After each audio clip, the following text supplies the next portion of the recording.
नमस्कार, आप देख रहे हैं केबीसी न्यूज में हूं आपके साथ अंशु गोस्वामी। जैसा कि आप सभी को पता है कि 4 जून को यानी कल लोकसभा चुनाव 2024 का परिणाम आना है और फिर पता चलेगा कि इस बार नरेंद्र मोदी की सरकार हैट्रिक लगाकर तीसरी बार प्रधानमंत्री बनते हैं या फिर महागठबंधन की सरकार प्रधानमंत्री की कुर्सी पर अपने नए प्रधानमंत्री को आसीन करवाते हैं।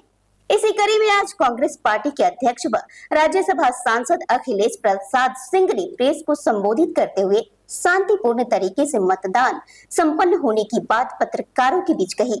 उन्होंने ये दावा करते हुए कहा कि बिहार में कांग्रेस पार्टी 7 सीटों पर जीत दर्ज करेगी। साथ ही प्रधानमंत्री मोदी पर कटाक्ष करते हुए कहा कि इस बार देश की जनता नरेंद्र मोदी की छुट्टी कर देगी। अखिलेश प्रसाद ने आगे क्या कुछ कहा, सुनिए। जो एग्जिट पोल आया वो बिल्कुल फॉल्स एंड फैब्रिकेटेड है। हम लोगों को जो नीचे से ग्राउंड रिपोर्ट है उसके आधार पर मैं आप सब मित्रों को इतना कहना चाहता हूं कि हम लोग अधिकांश सीटों पर महागठबंधन के उम्मीदवार जीते हैं।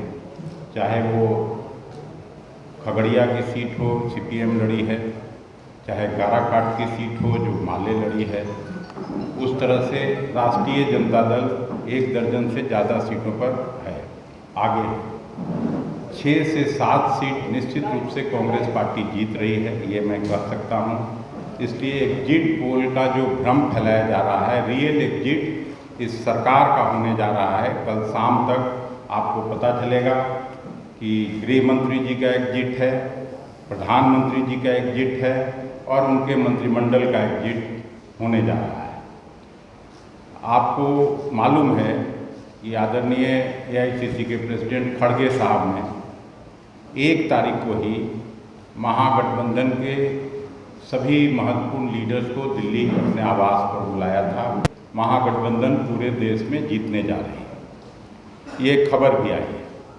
लेकिन एग्जिट पोल मैं आप लोगों को नहीं कह रहा हूँ, लेकिन जो मीडिया हाउसेज हैं वो निश्चित रूप से किसी न किसी के सरकार के प्रभाव में है और उनके लिए काम कर रही है। इसलिए हम अपने आपके माध्यम से सभी राज्य भर में फैले हुए वर्कर्स को भी ये कहना चाहते हैं कि आप इस भ्रम जाल में नहीं आएं और मजबूती से काउंटिंग बूथ तक अंतिम तक डटे रहें।